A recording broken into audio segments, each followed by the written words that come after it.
I told you how the result was questionable. It may not be as controversial as the Stephen A. Smith and LeBron beef, but here's how it played out. Devon, how you doing, and how about the dominance for the Big Red this past weekend? Listen, I feel bad that I'm not wearing my usual red suit because I'm supporting Bomber Blue. We can go both sides, but listen, I can report that Cornell has personally given you a gift, Oh, Justin. really? No way. I have something for you out of my pocket I'm flattered. Please open it for everybody. Let's see what it is.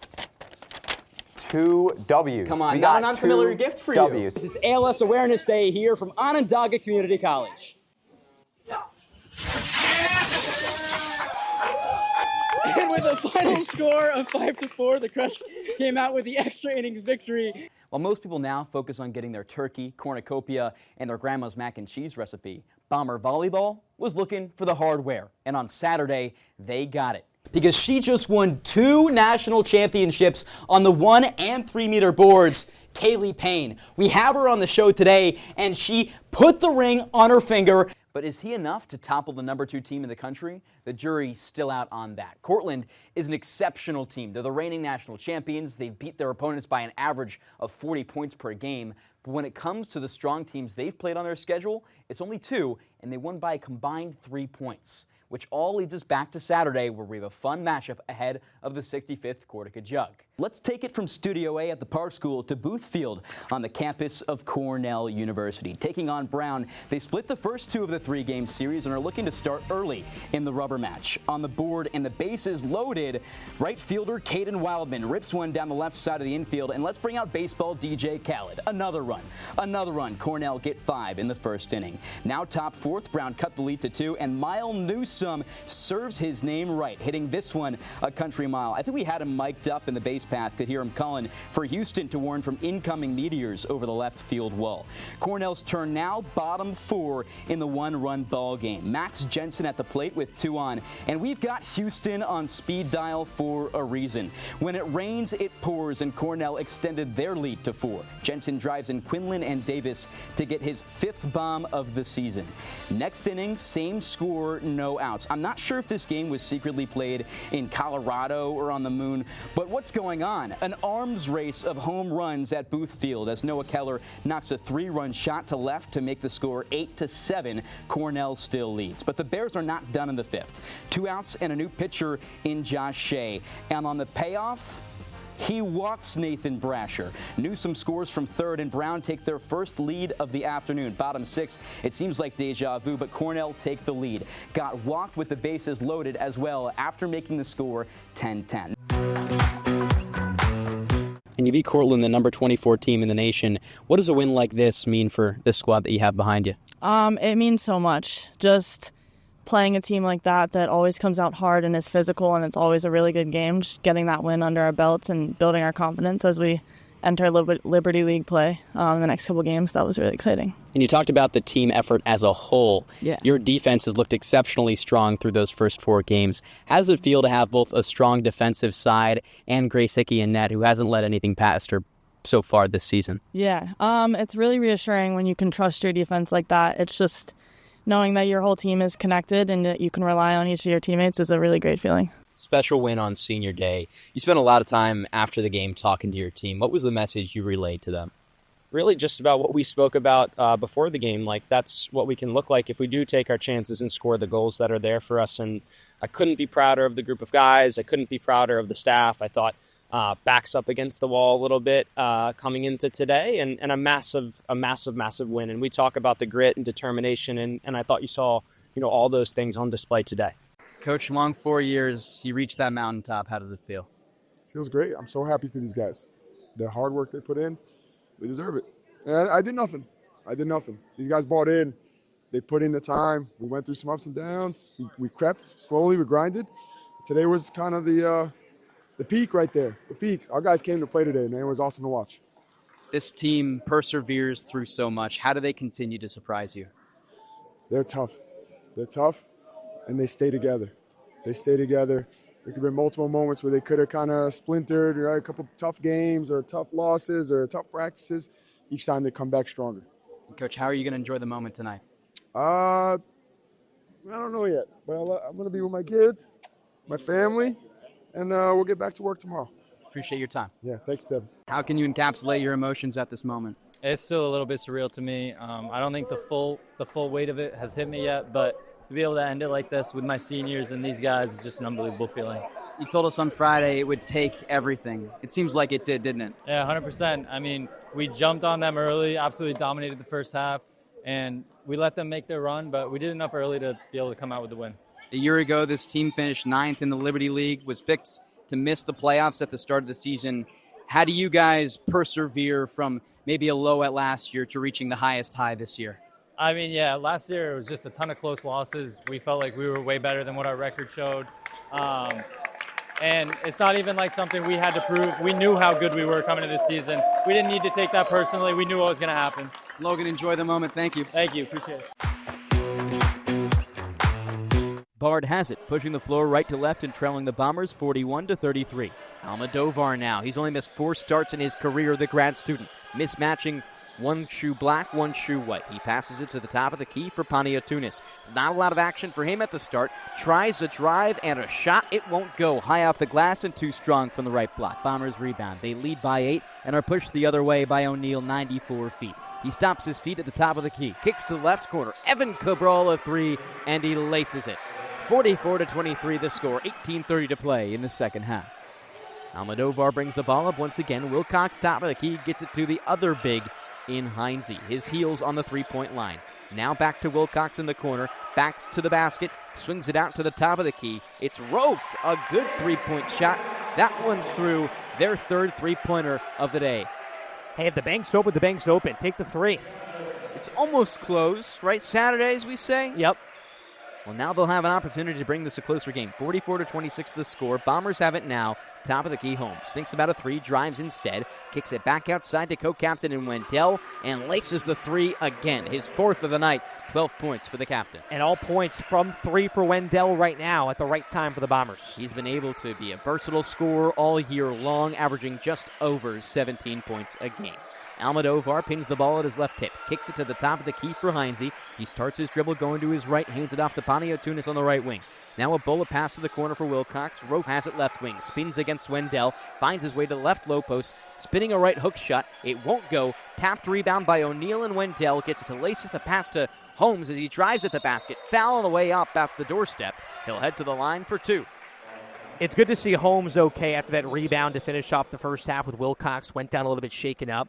Just a really good patient take to his left side, commanding the dribble, working his body down low, and the Bombers getting points and fouls in transition. And Bard just looks exhausted right now. Multiple guys with their hands on their knees, almost in disbelief at the moment. A lot of times you play Ithaca, and it's an exhausting game.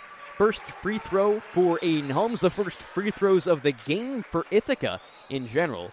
Aiden Holmes hits the first one. That'll be his 5th point. 48-26 now. Has 1 3-pointer, the rest in the paint for him. Second free throw off the heel and out into the hands of Wilcox on the left block. 17-10 to go as Bard pushes right to left. Top of the key pass, Paniatunis. Guarded by Aiden Holmes on his right hip. Swings a pass inside for Wilcox. One touch back outside to Almodovar. Almodovar spinning, hooking a layup up. It won't go. Rebound by Jalen O'Neal. And for a moment there, Logan Wendell had it, starts his dribble and gets called for the travel. Tough take there for Almodovar on the other end. He's doing so much down low because this Bard perimeter shooting, the Bombers are locking down the perimeter at the moment. It's forcing them to work inside, and just shots not falling. Ithaca is forcing Bard to have a tough take every possession. 8 field goals so far on the day for Bard. That's 3 less than Ithaca has 3-pointers made. Heinze trying to start something up, drives the basket. A foul on the floor before the shot. Heinze did make it. No matter. That'll be against Chris Lasith, it seems. Rather, Evan Cabral. Pass to the top of the key. It's Luke Ravitz. Now finding Max Fry. Back to Ravitz. They're playing catch in the perimeter. Ravitz. Bounce pass underneath. Gets it to Heinze. Pushing toward the basket. He finds his way against Lasith. Great shot from the left block. Now a bounce pass on the other side. How about O'Neal, the vision, slipping through 3 defenders, gets the pass, and Holmes the easy bucket. They're just moving too quick. Bard only had 3 guys back on defense. O'Neal recognizing the opportunity. Ithaca up by 22. Heinze left elbow poked out by O'Neal. A fast break for the Bombers. O'Neal right alley goes up off the glass. Too strong. Offensive rebound Wendell. They'll reset at the top of the key with Lasith. He gets it to the right wing for Holmes. Kicks the pass to O'Neal. Right elbow. Loses his dribble for a moment. Back outside Holmes. 3-point shot. Just a bit short. Now an outlet pass for Ravitz. Fry had him on the vision. He gets caught up in the corner. That'll be a foul against Aiden Holmes as Holmes was trying to reach in on Ravitz.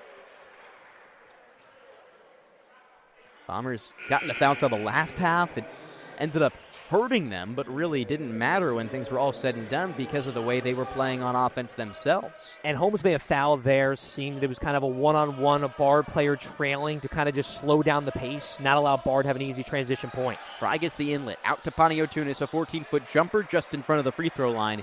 It's too short, a rebound by the ball handler in Padilla, who now brings it up. 15:30 to play in the second half.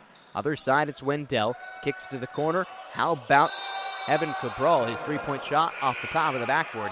Grabs his mouth, maybe an embarrassment. Yeah, a few guys on the bench giggling a little bit right now. Cabral kind of a smirk on his face. Now trying to play it off, and that's what you do right there in front of the packed crowd. You kind of just didn't know how that left your hand. Yeah, no, you don't. And it's a 22 lead, so you can get away with a little bit of shenanigans right now.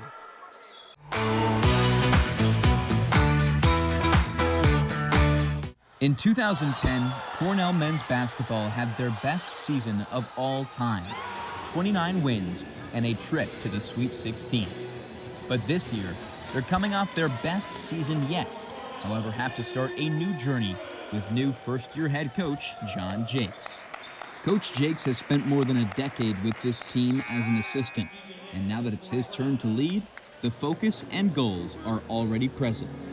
You know, we've been a very good offensive team the last few years, you know, one of the best in the country statistically, and so finding ways to, you know, if we can, to keep that up, but also improve in some areas that we need to, defense, rebounding, obviously, without taking away from the offense. Coach Jakes is familiar with championship-level basketball. Why, you ask? Well, he was on that 2010 team that made the Sweet 16 and looks to replicate the success he had as a player with the Big Red. Besides the talent, you know, there's some good players on the 2010 team. Despite having a lot of really good players, a lot of talent, no one really cared how it got done. And you could see it on the court, like everyone just played for each other, made the right play, and the bond extended off the court. Our guys now are pretty similar, which I'm very proud of. And Coach Jakes' guys couldn't be happier to have him as their leader. They were a big reason why he's in this spot to begin with, which has made the transition from coach to coach seamless. You know, I just feel like he deserved it. He has the resume, been an assistant coach for years, and he is Cornell. He won 3 Ivy League championships in a row, 1 Sweet 16 berth.